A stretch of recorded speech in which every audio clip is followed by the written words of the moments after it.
اذ قالت امرأۃ عمران، وہ وقت یاد کرو کہ جب عمران کی عورت نے عرض کی. قرآن میں صرف ایک عورت ہے جس کا نام ہے، وہ مریم ہے. باقی اسی سٹائل میں بات ہوتی ہے. امرأۃ لوط، امرأۃ نوح کی عورت، لوط کی عورت. تخت بلقیس والا واقعہ ہے، بلقیس کا نام نہیں آیا. زلیخا کا سیدنا یوسف علیہ السلام کے ساتھ واقعہ ہے، زلیخا کا نام نہیں آیا. یعنی قرآن کا جو مزاج ہے نا، وہ سیکس ڈسپلن کو بڑا فالو کرتا ہے. اور حضرت مریم کا نام بھی صرف حضرت عیسیٰ علیہ السلام کی وجہ سے ہوا، کیونکہ حضرت عیسیٰ کے والد کوئی نہیں تھے. ادروائز سیدہ مریم کا نام بھی قرآن میں نہ ہوتا. ان کی نسبت کی وجہ سے آیا کہ ان معجزانہ. تو یہاں پہ بھی دیکھیں کہ عمران کی عورت نے عرض کی، رب انی نذرت لک ما فی بطنی محررا، اے میرے رب میں منت مانتی ہوں تیرے لیے کہ جو میرے شکم میں ہے، جو میرے پیٹ میں ہے، میں اسے سب کاموں سے آزاد کر دوں گی. اور ٹیمپل آف سلیمان، ہیکل سلیمانی کا مجاور کے طور پہ میں اسے جو ہے وہ خدمت کے لیے پیش کر دوں گی. اب یہ مجاور، یہ خانقاہوں والا مجاور نہیں ہے. یعنی اگر کوئی شخص یہاں پہ منت مانے کہ میں خانہ کعبہ کی خدمت کے لیے، وہ تو ابھی سعودی حکومت نے ہزاروں ملازمین رکھے ہیں، وہاں کی صفائی کے لیے یا وہاں پہ حاجیوں کو پانی پلانے کے لیے میں اپنے بچے کو وقف کرتا ہوں، تو وہ تو اللہ کے لیے وقف ہو رہا ہے نا. تو اسی طریقے سے بنی اسرائیل میں بھی ٹریڈیشن تھی کہ وہ اپنی اولاد کو وقف کر دیتے تھے. ہیکل سلیمانی میں ظاہر پوری دنیا سے لوگ آتے تھے اس کی خدمت کے لیے. اور ابھی حضرت عیسیٰ علیہ السلام دنیا میں نہیں آئے ہیں، اس کا مطلب ہے وہ جو یہودیت چل رہی تھی، پریکٹسنگ. فتقبل منی، تو اے اللہ قبول فرما لے میری طرف سے، انک انت السمیع العلیم، بے شک تو سننے والا اور علم والا ہے. اب ظاہر ہے کہ ان کی نیت یہی تھی کہ میرے ہاں لڑکا ہوگا. یہ تو ان کے ذہن میں بھی نہیں تھا کہ بچی پیدا ہو جائے گی. تو بچی کو تو اس طریقے سے اوپنلی تو نہیں چھوڑا جا سکتا جب تک کہ کسی مرد کی سرپرستی نہ ہو. تو وہ تو دعا کر کے بے فکر ہوگی کہ اب اللہ مجھے ایک لڑکا دے گا تو میں اس کو اللہ کے لیے وقف کر دوں گی. فلما وضعتها، جب ان کا وضع حمل ہوا، قالت رب انی وضعتها انثى، انہوں نے کہا میرے رب یہ تو میرے ہاں لڑکی پیدا ہو گئی ہے، میرے تو سارے خواب چکنا چور ہو گئے، میں نے تو کہا تھا بیٹا ہوگا تیرے لیے وقف کروں گی.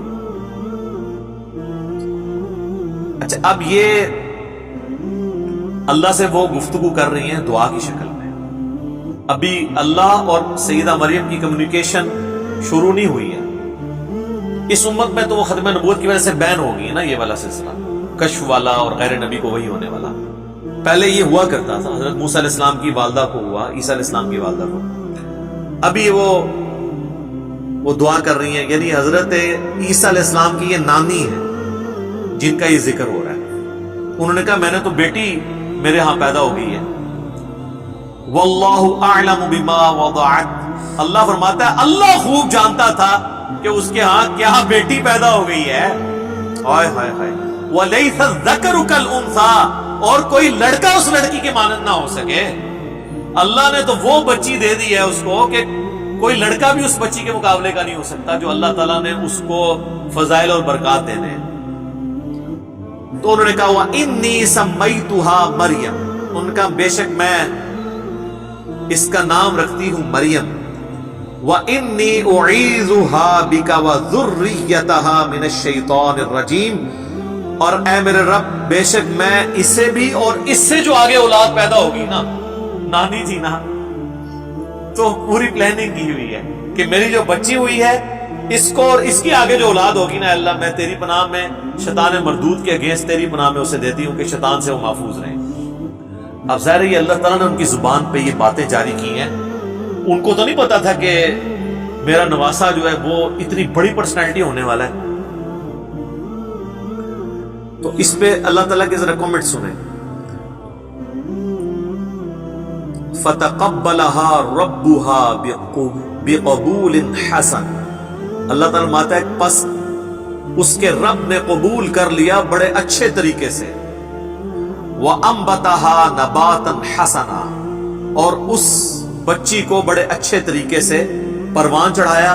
وَكَفَّلَهَا زَكَرِيَّا، اور ان کی جو کفالت تھی وہ زکریا علیہ السلام، ایک وقت کے پیغمبر کے ذریعے ٹریننگ ہو رہی ہے جناب. تو اللہ نے فرمایا کہ میں نے دعا قبول کر لی. اس کانٹیکسٹ میں بخاری اور مسلم میں ایک حدیث ہے، نبی صلی اللہ علیہ وآلہ وسلم نے فرمایا جب کبھی بھی کوئی بچہ پیدا ہوتا ہے نا تو شیطان اسے ٹھونگ مارتا ہے جس کی وجہ سے وہ چیختا ہے. لیکن یہ جو حضرت مریم کی والدہ کی دعا تھی نا، اس کی برکت سے سیدہ مریم اور ان کے بیٹے عیسیٰ ابن مریم کو اللہ نے یہ فضیلت دی ہے کہ شیطان سے انہیں محفوظ کی ہے. الحمدللہ. سبحان ربک رب العزت عما یصفون وسلام علی المرسلین والحمد للہ رب العالمین آمین. اب بڑے مزے کی ایک ایونٹ ڈسکس ہونے لگا. کلما دخل علیہا زکریا المحراب، جب کبھی بھی زکریا علیہ السلام محراب میں داخل ہوتے، یعنی وہ ایک محراب نما حجرہ بنا تھا جہاں حضرت مریم عبادت کرتی تھی، تو ان کے ٹیچر کے طور پر یہ خالو بھی لگتے تھے اور ایج ڈیفرنس بھی بہت زیادہ تھا اور پیغمبر بھی. جب کبھی وہ داخل ہوتے محراب میں وجد عندها رزقا، تو وہاں پہ وہ رزق پاتے. اللہ اکبر. وہ رزق ایک غیر معمولی رزق، یہ نہیں کہ کوئی آ کے نذرانہ چڑھا کے چلا جاتا تھا، ورنہ تو زکریا کو پتا ہوتا کہ یار یہ تو فلاں دے گیا ہے. بے موسمی پھل بھی ہوتے، موسم والے بھی، بڑے زبردست قسم کا فروٹ جو لگتا نہیں تھا کہ وہ قریب سے آ سکتا ہے. تو حضرت زکریا علیہ السلام نے ان سے پوچھا، قال یا مریم انا لکی ھذا، اے مریم یہ کہاں سے تیرے لیے یہ اتنا فروٹ آ جاتا ہے، ایسا رزق آ جاتا ہے. آپ ذرا پیری مریدی کے رشتے میں ذرا دیکھیں اس کو. پیر ہیں حضرت زکریا، اور دنیا کے بنائے ہوئے پیر نہیں، اللہ کے بنائے ہوئے پیغمبر. اور شاگرد بھی کوئی عام نہیں ہے، سیدہ مریم. اور پیر اپنے مرید سے، مریدنی سے یا اپنے اسٹوڈنٹ سے پوچھ رہا ہے کہ یہ تیرے اوپر جو اتنا فضل و کرم ہے، خاص بے موسمی پھل ہیں، یہ کہاں سے آ گئے. آپ کے پاکستان کے مرید ہوتے تو کہتے ہیں حضور تو اڈی نگاہ مرشد ہے. ہاں، کیونکہ یہ تصوف کی لائن میں اللہ کا نام یوز ہوتا ہے، باقی فنا فی شیخ میں ختم ہو جاتا ہے، بندہ فنا فی اللہ تک نہیں پہنچتا. قرآن میں تو فنا فی شیخ کا کوئی تعلق ہی نہیں قرآن کے ساتھ. قرآن میں رسول کی یا خلیفہ کی بیعت ہے، اور وہ بھی مشروط ہے اللہ کے ساتھ.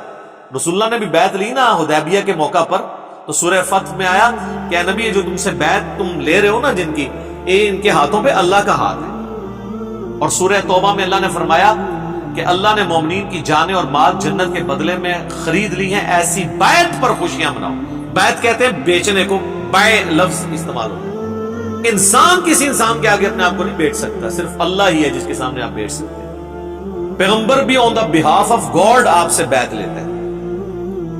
یہاں تو کہتے ہیں نہیں، پہلے فنا فی شیخ ہوتا ہے، پھر فنا فی رسول ہوتا ہے، پھر یہ ہوتا ہے، فلاں یہ ہوتا ہے، کرتے کرتے کدھر تک لے جاتے ہیں. وہ فنا فی شیخ میں ہی مر جاتے ہیں. تو یہاں پہ شیخ پوچھ رہا ہے تو وہ مرید یہ نہیں کہہ رہا کہ حضور نگاہ مرشد ہے، حضور آپ کی ساری برکتیں ہیں، آپ کا ہی فیض ہے. نہیں، جواب جو ہے وہ بڑا عجیب ہے. ویسے قرآن و سنت کی جو ڈاکٹرین ہے اس میں بالکل یہی جواب دینا چاہیے، چاہے پیغمبر بھی سامنے موجود ہو نا تو یہی کہنا چاہیے کہ یہ اللہ کا فضل ہے.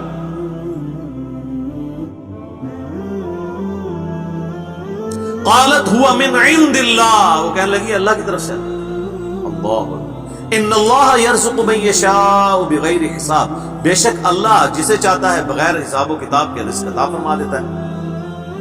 اب یہاں تو ہونا چاہیے تھا بھی تجھے بات کرنے کی تمیز نہیں ہے، میں نہیں اللہ کو مانتا، تو مجھے بتا رہی ہے کہ اللہ کی طرف سے، اللہ کی طرف ہی آتا ہے سارا کچھ، اللہ ہی کرتا ہے. پر کوئی ساڈا بھی وچ نظر ہے نا، فیض ہے نا، ساڈے ہی صدقے تسی کھا رہے ہو نا. صدقے صدقے سب انڈیا پاکستان بنگلہ دیش دی بیماریاں قرآن میں یہ چیز نہیں ہے. قرآن بالکل واضح ہے اپنے عقائد و نظریات کے اندر.